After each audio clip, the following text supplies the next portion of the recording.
Jayasuryan sir നമസ്കാരം.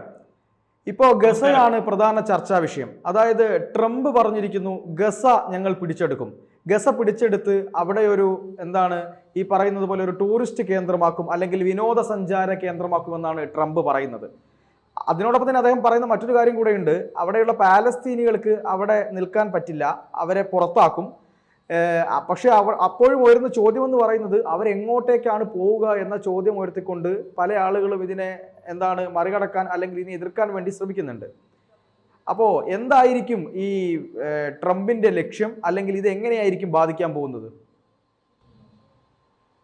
നമ്മൾ ആദ്യമായിട്ട് ഈ വിഷയത്തെയാണ് അഡ്രസ്സ് ചെയ്യേണ്ടത് എന്ന് എനിക്ക് തോന്നുന്നു. പൊതുവെ എല്ലാവരും ട്രംപിനെയാണ് ഫോക്കസ് ചെയ്യുന്നത്. ട്രംപ് ചെയ്യുന്നത് ശരിയാണോ തെറ്റാണോ, ട്രംപ് അങ്ങനെ ചെയ്യാമോ, ഇതൊക്കെയാണ് പൊതുവെ ചർച്ചാ വിഷയമാകുന്നത്.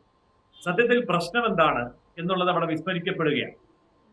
ഗാസ എന്ന് പറയുന്നത് പാലസ്തീന്റെ ഒരു ഭാഗമായി ഇസ്രയേലിന്റെ ഉള്ളിൽ കിടക്കുന്ന ഒരു ചെറിയ പ്രദേശമാണ്.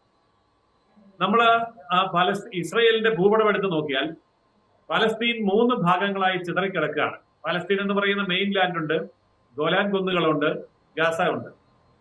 ഇതിൽ ഗാസ എന്ന് പറയുന്നത് വളരെ ചെറിയൊരു സ്ഥലമാണ്, ഒരു പട്ടണമാണ്. പക്ഷെ അവിടെ 20 ലക്ഷം ജനസംഖ്യയുണ്ട്. എന്നാൽ ഈ ഭൂപടം ഒന്ന് കണ്ടിട്ട് വേണം നമ്മൾ ഈ ചർച്ചയ്ക്ക് ഇരിക്കാൻ എന്നാണ് എനിക്ക് ഈ കാഴ്ചക്കാരോട് പറയാനുള്ളത്, കേൾവിക്കാരോട് പറയാനുള്ളത്. നമ്മുടെ വീട്ടിലൊരു 6-5 മുറി ഉണ്ടെന്നിരിക്കട്ടെ. അതിൽ ഒരു മുറി നമ്മുടെ ശത്രുവിന് കൊടുക്കുകയാണ് താമസിക്കാൻ. അവൻ ആ മുറി വന്ന് താമസമാണ്. എന്നിട്ട് നമ്മളോട് സമാധാനപരമായിട്ട് ജീവിച്ചോളാൻ പറഞ്ഞാൽ നമുക്ക് ജീവിക്കാൻ പറ്റും. ഇതുപോലെയാണ് ഗാസയുടെ സ്ഥാനം. ഇസ്രയേലിന്റെ ഉള്ളില് ഒരു ചെറിയ സ്ഥലത്ത് 20 ലക്ഷം പേര് തിങ്ങിപ്പാർക്കുന്നു. സമാധാനപരമായി ശാന്തിയുടെ മാർഗത്തിൽ പാർക്കുകയാണെങ്കിൽ നമുക്കത് ഒരു ബുദ്ധിമുട്ടുമില്ല. പക്ഷേ ഗസ എന്ന് പറയുന്ന ചെറിയ സ്ഥലത്തിന്റെ അടിയിലെ ഭൂഗർഭ തുരങ്കങ്ങളിൽ വൻതോതിൽ ആയുധങ്ങൾ ശേഖരിച്ചു വെച്ചിരിക്കുന്നു. അവിടെ ഭീകരവാദികൾ താവളം അടിച്ചിരിക്കുന്നു. അവിടെ ഹോസ്പിറ്റലുകളുടെയും സ്കൂളുകളുടെയും പള്ളികളുടെയും മറപറ്റി ശത്രുവായിട്ടുള്ള ഇസ്രയേലിലേക്ക് മിസൈലുകൾ അയക്കുന്നു. ഇതൊക്കെ എല്ലാവരും നേരിട്ട് കണ്ട കാര്യങ്ങളാണ്. ഇതാണ് ഗസ എന്ന് പറയുന്ന സ്ഥലം. അപ്പോൾ ഇത് മറ്റൊരു അർത്ഥത്തിലാണ് നമ്മൾ കാണേണ്ടത്. ലോകം മുഴുവൻ ഒരു കപ്പലായിട്ട് സങ്കല്പിക്കുകയാണെങ്കിൽ ആ കപ്പലിൽ വീണിരിക്കുന്ന ഒരു ദ്വാരമാണ് ഗസ. ആ ദ്വാരത്തിൽ കൂടി കപ്പലിൽ വെള്ളം കയറുന്നത് എങ്ങനെയാണോ അതുപോലെ ലോക സമാധാനത്തിന് വിഘാതമായ രീതിയിൽ, വിരുദ്ധമായ രീതിയിൽ തീവ്രവാദ പ്രവർത്തനങ്ങൾ നടക്കുകയാണ്.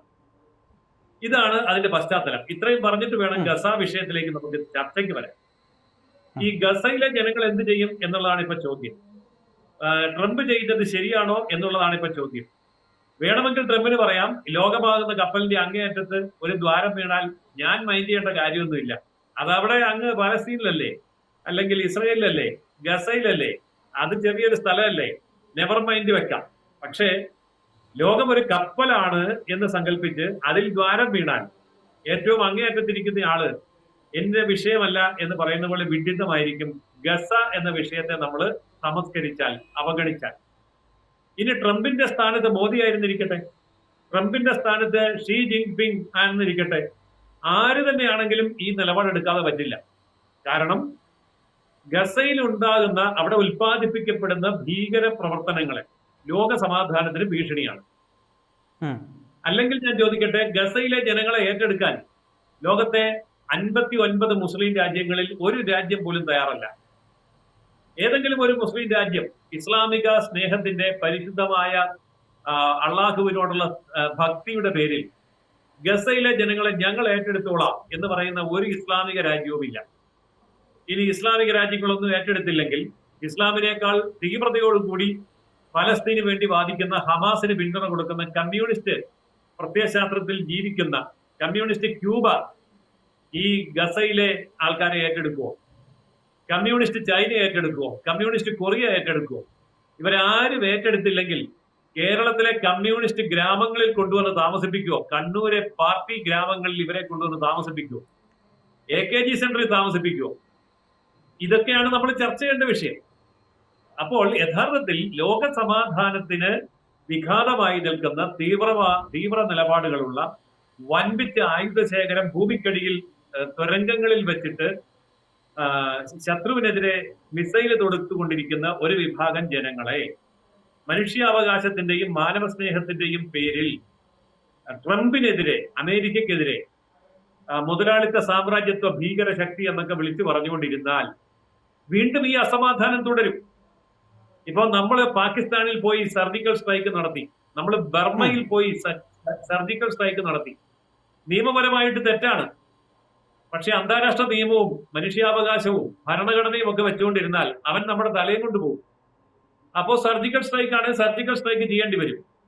എന്റെ ഒരു അഭിപ്രായം വ്യക്തിപരമായിട്ട് ഞാൻ പറയുകയാണ്, ഇത് വ്യക്തിപരമാണെന്ന് അടിവരയിട്ടുകൊണ്ട് പറയട്ടെ, ലോകം മുഴുവൻ ഈ സർജിക്കൽ സ്ട്രൈക്കിൽ പങ്കെടുക്കണം എന്ന് തന്നെയാണ് എന്റെ അഭിപ്രായം. അല്ലെങ്കിൽ ലോകത്ത് ഒരു രാജ്യത്തും ഒരു കാലത്തും സമാധാനം ഉറപ്പുവരുത്താൻ പറ്റില്ല. അതുകൊണ്ട് ഗസ എന്ന് പറയുന്നത് ആർക്കെങ്കിലും ഇഷ്ടം പോലെ വിട്ടുകൊടുക്കാൻ പറ്റില്ല, ഹമാസിനെ തിരിച്ചേൽപ്പിക്കാൻ പറ്റില്ല. കാരണം ഇന്ന് തന്നെ രാവിലെ നടന്ന ഒരു ചർച്ചയിൽ ഹമാസ് അനുകൂലിയായിട്ടുള്ള ഒരു വ്യക്തി പറയുന്നത് കേട്ടു, ഗസയിൽ ഒരു മനുഷ്യനില്ലെങ്കിൽ പോലും ചാരത്തിൽ നിന്ന് ഹമാസ് ഉയർത്തെഴുന്നേൽക്കും, അതാണ് ഞങ്ങളുടെ പാരമ്പര്യം, ഇസ്ലാം എന്ന് പറയുന്നത് അതാണ്. അപ്പോ ആ ചാരം അവിടുന്ന് വാരിക്കളഞ്ഞില്ലെങ്കിൽ നാളെ അത് കാട്ടുതീയായിട്ട് ലോകത്തെ കത്തിക്കും എന്നുള്ളത് കൊണ്ട് ട്രംപ് ലോകത്തിന് വേണ്ടി ആ ദൗത്യം ഏറ്റെടുത്തു. നമ്മള് അതിനെ അങ്ങനെ വേണം കാണാൻ എന്നാണ് എന്റെ അഭിപ്രായം. സർ, ഒന്ന് രണ്ട് കാര്യങ്ങൾ. അതായത് ഈ ഗസയിൽ നിന്ന് പുറത്താക്കപ്പെടുന്ന ആളുകൾക്ക് ഈ പാലസ്തീൻ എന്ന് പറഞ്ഞാൽ ഒരു ഗസ മാത്രമല്ലല്ലോ, പാലസ്തീന് മറ്റ് പ്രദേശങ്ങളുണ്ടല്ലോ. ഈ ഗസയിൽ നിന്നുള്ള ആളുകളെ പാലസ്തീനിലെ മറ്റു പ്രദേശങ്ങളിലേക്ക് വിന്യസിക്കാമെന്നുള്ള ഒരു കാര്യം അവിടെ നിൽക്കുന്നുണ്ട്.